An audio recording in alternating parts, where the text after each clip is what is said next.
طویل عرصے بعد سیاسی مشاورت کر سکے۔ عمران خان اور شاہ محمود کے جوان حوصلوں سے نیا ولولہ ملتا ہے۔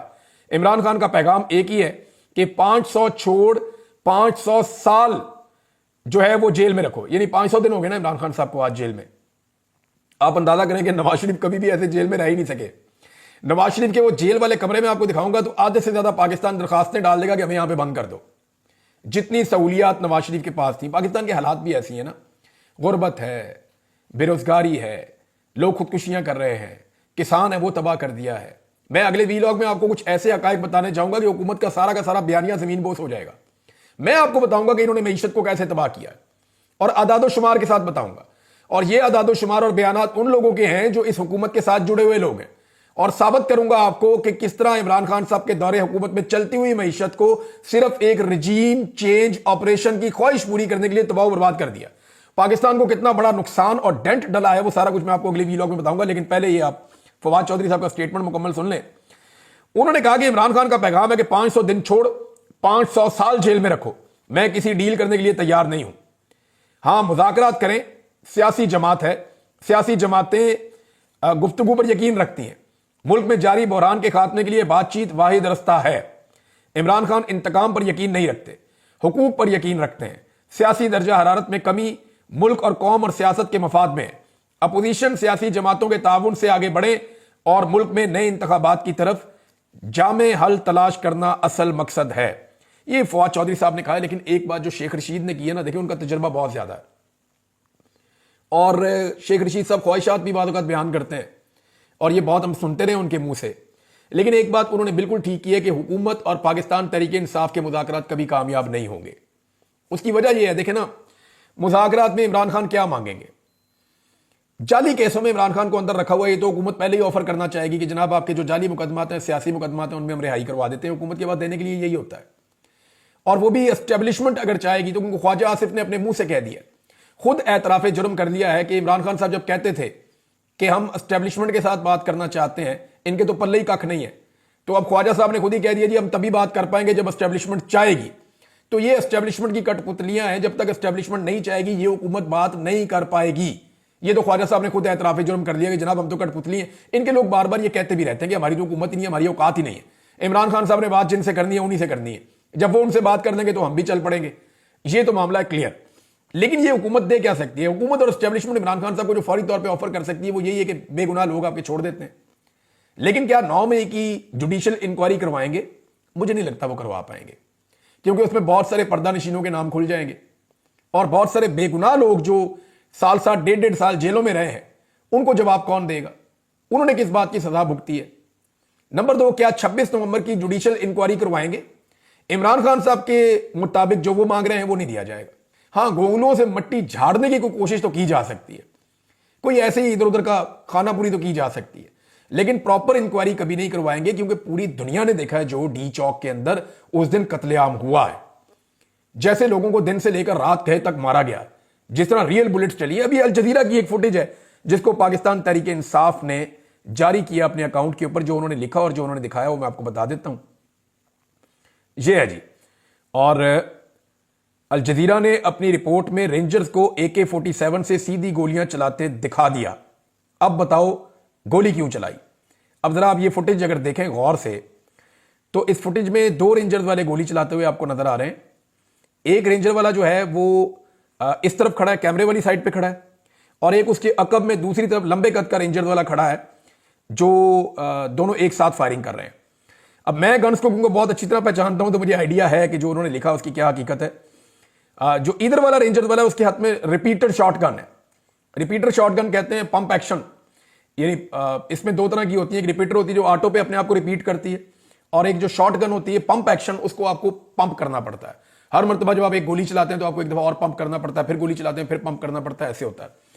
لیکن یہاں پہ اگر آپ یہ دیکھیں کہ جو ادھر والا رینجرز والا ہے اس کے ہاتھ میں جو گن ہے وہ یہ پتہ نہیں اب فوٹیج ہم آپ کو دکھا پائیں گے یا نہیں دکھا پائیں گے یوٹیوب پہ، کیونکہ یہاں پہ کچھ ریسٹرکشنز بھی ہیں، لیکن یہاں جو یوٹیوب یا فیس بک پہ کچھ ریسٹرکشنز ہیں جس کی وجہ سے، لیکن یہ میں آپ کو کنفرم کر رہا ہوں، اگر آپ یہ ویڈیو دیکھیں سوشل میڈیا پہ وائرل ہے، ٹویٹر کے اوپر اور ہر جگہ پہ، تو اس میں یہ جو گولی چلانے والا شخص ہے اس کے ہاتھ میں AK-47 واقعی ہے، اور یہ پاکستان تحریک انصاف نے اس کا جو ہے وہ اس کو کلیم بھی کیا ہے اور الجزیرہ نے اس کو چلایا بھی ہے. تو حکومت کے اور پی ٹی آئی کے مذاکرات کیسے کامیاب ہو سکتے ہیں؟ کیسے کامیاب ہو سکتے ہیں؟ پی ٹی آئی کیا مانگے گی ان سے؟ وہ کہیں گے جی مینڈیٹ واپس کرو. مینڈیٹ دیتے ہیں تو چور ڈکلیئر ہو جاتے ہیں, حکومت بھی ختم ہو جاتی ہے اور پھنس بھی جائیں گے بہت بری طرح, سارا کا سارا نظام ننگا ہو جائے گا, ایکسپوز ہو جائے گا. تو یہ مذاکرات اسٹیبلشمنٹ کے ساتھ جب عمران خان صاحب کہتے ہیں تو ٹھیک کہتے ہیں. اس کی وجہ کیا دیکھیں, اسٹیبلشمنٹ کے پاس کم سے کم یہ پاور موجود ہے کہ وہ کہے ٹھیک ہے جو ہو گیا سو ہو گیا, نئے الیکشن کروا دیتے ہیں. وہ یہ تو نہیں چاہیں گے کہ جتنا گند مارا گیا اس ملک میں وہ اٹھا کے اسٹیبلشمنٹ کے اور موجودہ حکومت کے ان کے کندھوں پہ رکھ دیا جائے اور ان کو ذلیل اور رسوا کیا جائے ساری دنیا کے اندر. یہ تو وہ نہیں چاہیں گے. ہاں لیکن وہ اتنا ضرور کر سکیں گے کہ ٹھیک ہے ہم پاکستان میں فری اینڈ فیئر الیکشن کی طرف چلے جاتے ہیں, آپ ہمیں 6 مہینے دے دیں یا 4 مہینے دے دیں یا 5 مہینے دے دیں, آپ نکل کے اپنی پبلک کمپین کریں. ان کو بھی اجازت دیتے ہیں وہ بھی اپنی پبلک کمپین کریں. 6 مہینے کے بعد ہم آپ کو تحریری وعدہ کر دیتے ہیں یا ہم آپ سے وعدہ گارنٹی کے ساتھ کر دیتے ہیں کہ پاکستان میں الیکشن ہو جائے گا, تو پھر پاکستان میں الیکشن کروا دیے جائیں گے. یہ تو وہ وعدہ کر سکتے ہیں. لیکن جو پچھلے گناہ ان کے ہیں, اگر دیکھیں ان کے اوپر اگر پردہ اٹھانا ہوتا تو آج تک حمود الرحمان کمیشن رپورٹ سکولوں میں, کالجز میں اور یونیورسٹیز میں پڑھائی جا رہی ہوتی. 16 دسمبر ہے نا آج کے دن پاکستان کو شکست ہوئی تھی اور پاکستان کے ہزاروں فوجی جو ہیں وہ انڈین کیپٹیوٹی میں چلے گئے تھے. بھارتیوں نے ان کو گرفتار کر لیا تھا, ہم نے ہتھیار پھینک دیے تھے بدقسمتی سے. اور ہتھیار ہم نے اس لیے نہیں پھینکے تھے کہ ہم لڑنے کی کیپیسٹی یا صلاحیت نہیں تھی ہمارے اندر. ہماری بے شمار غلطیاں تھیں, جن میں سب سے بڑا معاملہ یہ تھا کہ پاکستان کی ملٹری اسٹیبلشمنٹ یہ نہیں چاہتی تھی کہ پاکستان کی فوج اور لڑے, اور یہ ہتھیار پھینکنے کا جو فیصلہ ہے مختلف رپورٹس کے مطابق وہ یہاں پاکستان میں کیا گیا تھا, مغربی پاکستان میں کیا گیا تھا, اور وہاں فوجیوں کو ہتھیار پھینکنے پڑے. اب وہ ویڈیوز انڈیا ہر دفتر میں اپنے انہوں نے تصویریں لگائی ہوئی ہیں, ہر جگہ وہ ویڈیوز چلاتے ہیں, پاکستان کو رسوا کرتے ہیں. لیکن اگر دیکھیں اپنے ماضی کی غلطیوں سے سیکھنا ہوتا یا ان غلطیوں کے اوپر شرمندہ ہونا ہوتا تو حمود الرحمان کمیشن رپورٹ جو ہے وہ پبلک ہو چکی ہوتی. لیکن وہ پبلک آج تک نہیں ہوئی. اسٹیبلشمنٹ نے آج تک جو کچھ بھی کیا اس کو کبھی بھی نصاب کا حصہ نہیں بننے دیا. تو وہ یہ نہیں چاہیں گے کہ جو کچھ 2024 کے الیکشن میں انہوں نے کیا وہ نصاب کا حصہ بن جائے. تو اس لیے اس کے اوپر مٹی ڈال کے وہ آگے بڑھنے کی کوشش کریں گے اور ایک نیا الیکشن ہی ہو سکتا ہے. پاکستان تحریک انصاف اب کر کیا رہی ہے؟ پاکستان تحریک انصاف کے 2 مشن ہیں, اس کو ذرا آپ غور سے سمجھ لیں جو وہ کر رہے ہیں, اور اس کے مقابلے میں دوسری طرف سے پی ڈی ایم کی جماعتیں یا حکومت یا ان کا میڈیا کیا کر رہا ہے یہ بھی میں آپ کو بتا دیتا ہوں. پاکستان تحریک انصاف کا یہ ہے کہ حکومت کے پیچھے سے اسٹیبلشمنٹ کی سپورٹ نکل جائے. یعنی یہ جو حکومت ہے اس وقت جو بیٹھی ہوئی ہے اس کو مکمل سپورٹ ہے پاکستان کی ملٹری اسٹیبلشمنٹ کی. یہ عالمی اخبارات میں, میڈیا میں ہر جگہ لکھا جاتا ہے, میں کوئی اکیلا نہیں کہہ رہا, سب کہتے ہیں کہ, اور یہ سب جانتے ہیں, یہ سارے کے سارے ہی جانتے ہیں, نیریٹو ایک ہے, بیانیہ ایک ہے, ہر چیز ایک ہے. پاکستان کا معیشت سے لے کے دہشت گردی کے معاملات لے کر اور پاکستان کے جتنا بھی عوامی سٹرکچر ہے سب کچھ تباہ کرنے کے باوجود پوری سپورٹ جو ہے اس حکومت کو اسٹیبلشمنٹ کی ہے, ورنہ یہ حکومت تو 5 منٹ نہیں چل سکتی. تو حکومت کو اسٹیبلشمنٹ کی سپورٹ ہے. پاکستان تحریک انصاف کا پہلا مشن ہے کہ اسٹیبلشمنٹ کی سپورٹ حکومت کے پیچھے سے نکل جائے. لیکن وہ تو نکلے گی نہیں, کیونکہ اس وقت معاملات ایسے ہیں کہ اسٹیبلشمنٹ اور حکومت دونوں عمران خان کو اپنا دشمن سمجھتے ہیں, اور انہیں لگتا ہے کہ عمران خان آ گیا تو ہم دونوں کے لیے مشکلات ہو جائیں گی. اب اسٹیبلشمنٹ کی سپورٹ حکومت کے پیچھے سے کیسے نکلے اس کا پاکستان تحریک انصاف نے حل نکالا ہے, اور وہ ایسے نکالا ہے کہ اسٹیبلشمنٹ کے پیچھے سے جو امریکن سپورٹ ہے وہ نکال دی جائے. یعنی ابھی تک جو کچھ بھی اسٹیبلشمنٹ کر رہی ہے اس میں اسٹیبلشمنٹ کو پیچھے سے امریکن سپورٹ ہے. اگر امریکن سپورٹ اسٹیبلشمنٹ کے پیچھے سے نکل جاتی ہے تو پھر اسٹیبلشمنٹ کی سپورٹ حکومت کے پیچھے سے فوراً نکل جائے گی. یہ ہے جی پاکستان تحریک انصاف کا سمپل مشن, اور اس میں جو اوورسیز پاکستانی ہیں وہ بہت زیادہ کام کر رہے ہیں. امریکہ اور برطانیہ کی سپورٹ اسٹیبلشمنٹ کے پیچھے سے رفتہ رفتہ نکلتی چلی جا رہی ہے, اور آنے والے ہفتے میں آپ کو پہلے بتا چکا ہوں کہ 25 تاریخ تک کچھ ایسی ڈیولپمنٹس ہوں گی.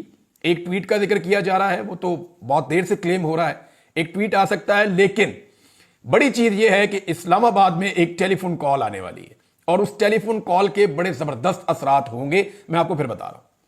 اور دوسری جو چیز ہے کہ 2 ہانڈیوں کے اوپر سے ڈھکن اٹھنے والے ہیں 25 تاریخ سے پہلے, ایک برطانیہ میں اور ایک امریکہ میں. اور جب یہ چیز آپ کے سامنے آئے گی تو کل سے مجھے بہت سارے لوگ پرسنلی فون کر کے میسیجز کر کے پوچھ رہے ہیں کہ عمران بھی بتائیں تو اسی کیا چیز ہے. تو میں انہیں یہی کہہ رہا ہوں کہ ابھی نہیں, آپ تھوڑا سا انتظار کریں, کیونکہ اس کو جو اوورسیز پاکستانی ہیں انہوں نے بھی تھوڑا سا خفیہ رکھا ہوا ہے, اور وہ نہیں چاہ رہے کہ ابھی چیزیں باہر آئیں. لہذا ایک ہانڈی پکڑی ہے امریکہ میں اور ایک پکڑی ہے برطانیہ میں. ان دونوں ہانڈیوں کے اوپر سے ڈھکن 25 تاریخ سے پہلے اٹھنے کا زیادہ امکان ہے, اور اس کے بعد جب کرسمس کی چھٹیاں ختم ہوں گی تو آپ ذائقہ چکھیں گے, آپ کو پتا چلے گا کہ مزہ آیا یا نہیں آیا, آپ کو ساری سمجھ آ جائے گی. بہرحال امریکن سپورٹ اسٹیبلشمنٹ کے پیچھے سے نکل گئی تو اسٹیبلشمنٹ حکومت کے پیچھے سے نکل گئی, اور پھر حکومت نکل گئی. حکومت پھر ٹک نہیں سکتی, پھر ہوائی اڈے ہوں گے, وہاں سے خصوصی پروازیں ہوں گی, اور کوئی لندن جائے گا, کوئی جو ہے وہ جائے گا امریکہ جائے گا, کوئی کہیں بھاگے گا, کوئی کہیں بھاگے گا. یہ رک نہیں پائے گے. آج اسٹیبلشمنٹ اپنی سپورٹ بند کر دے اور اپنی سپورٹ وڈرا کر لے, یہ عوام ان حکمرانوں کو 5 منٹ کے لیے اس اقتدار کے اندر نہیں رہنے دیں گے جتنا لوگوں کو غصہ ہے. آپ اندازہ کریں کہ عطا ترر کا سٹیٹمنٹ آپ دیکھیں کہ آپ میں اتنی ہمت نہیں کہ اگلی کال دے سکیں. میں چیلنج کرتا ہوں ایک بات پہ, پی ایم ایل این کو میں نے کور کیا بڑا لمبا عرصہ, پی ٹی آئی کو بھی کور کیا بڑا لمبا عرصہ, پیپلز پارٹی کو بھی کرتے رہے ہیں سم ہاؤ, حالانکہ پنجاب میں وہ اتنی زیادہ رہی نہیں زرداری صاحب کے آنے کے بعد, لیکن پھر بھی. لیکن ایک چیز میں بڑی اچھی طرح جانتا ہوں کہ آج تحریک لبیک کے ایک کونسلر کے مقابلے میں یا پاکستان تحریک انصاف کے ایک کونسلر کے مقابلے میں عطا تارڑ لاہور میں اور اسلام آباد میں جلسہ کر کے دیکھ لے, سوال ہی پیدا نہیں ہوتا یہ ان کا مقابلہ بھی کر سکے. انفارمیشن منسٹر ہے فیڈرل, کسی ایک حلقے کے اندر چلا جائے, ایک یونین کونسل کے وہاں پہ کسی کونسلر کو کہہ دے پاکستان تحریک انصاف کے کہ آپ ایک جلسہ کریں اس گلی میں, کل میں نے کرنا ہے, تو چیک کر لیں کس کے ساتھ زیادہ بندے نکلتے ہیں. میں ایک اور چیلنج کرتا ہوں, آج یاسمین راشد جیل میں, نواز شریف کو بولے اپنے حلقے میں جا کر جلسہ کریں اور پوری طاقت استعمال کریں, ریاستی مشینری استعمال کریں, اور شہروں سے بھی لوگ بلا لیں اور صوبوں سے بھی لوگ بلا لیں. نواز شریف کو بولیں اپنے قومی اسمبلی کے حلقے میں جا کے جلسہ کریں کھل کر, سرکاری وسائل استعمال کر کے, اور یاسمین راشد کا صرف جیل سے ایک ویڈیو خطاب رکھ لیں. آپ کو پتا چل جائے گا کہ کس جلسے میں لوگ زیادہ آتے ہیں. یہ زمین آسمان کا فرق پڑ گیا ہے, اب ہر بندہ ہی جانتا ہے, سب کو پتا ہے کہ کون کہاں کھڑا ہے. تو یہ جو ہے نا, آپ میں اتنی ہمت نہیں کہ اگلی کال دے سکیں. اگلی کال صرف عمران خان نے یہ دی تھی کہ دعا کریں, تو اس کے اوپر جلسے جیسا ماحول بن گیا تھا. پشاور میں بہت بڑا پروگرام ہوا ہے, دنیا کے کئی ملکوں میں بہت بڑے بڑے پروگرام ہوئے ہیں. اب آ جائیں ناظرین ان سوالات کی طرف جو اٹھائے گئے اور ان کے جواب نہیں آئے. آج بھی ایک سوال ہے جو پاکستانی بار بار پوچھتے ہیں 16 دسمبر کے دن تک, کہ گولی کیوں چلائی, گولی کیوں چلائی, اس کا جواب نہیں آ رہا. گولی کیوں چلائی, یہ سوال بار بار پوچھا جا رہا ہے. ہر بچہ, ہر بڑا, ہر خاتون یہ پوچھ رہی ہے کہ گولی کیوں چلائی. پاکستان کے اندر لوگ پوچھ رہے ہیں, پاکستان کے باہر لوگ پوچھ رہے ہیں گولی کیوں چلائی. ہر شخص یہ پوچھ رہا ہے گولی کیوں چلائی.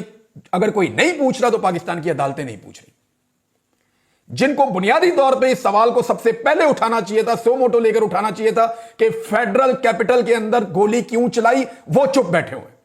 جنہیں پوچھنا تھا وہ نہیں پوچھ رہے, جج نہیں پوچھ رہے, عدلیہ نہیں پوچھ رہی گولی کیوں چلائی. باقی ساری دنیا پوچھ رہی ہے, غیر ملکی پوچھ رہے ہیں, اوورسیز پوچھ رہے ہیں, پاکستانی پوچھ رہے ہیں, بچے بچے کی زبان کے اوپر ہے گولی کیوں چلائی. لیکن جنہوں نے پوچھنا ہے وہ نہیں پوچھ رہے. جب وہ پوچھیں گے تبھی جواب آئے گا نا, وہ نہیں پوچھ رہے. دوسرا یہ ہے کہ آرمی پبلک سکول کا سانحہ ہوا, آج تک ہمارے سامنے حقائق نہیں آئے. مریم نواز کا ایک ٹویٹ ہے بڑا امپورٹنٹ, اس میں بھی انہوں نے سوالات اٹھائے تھے لیکن آج تک جواب نہیں آیا.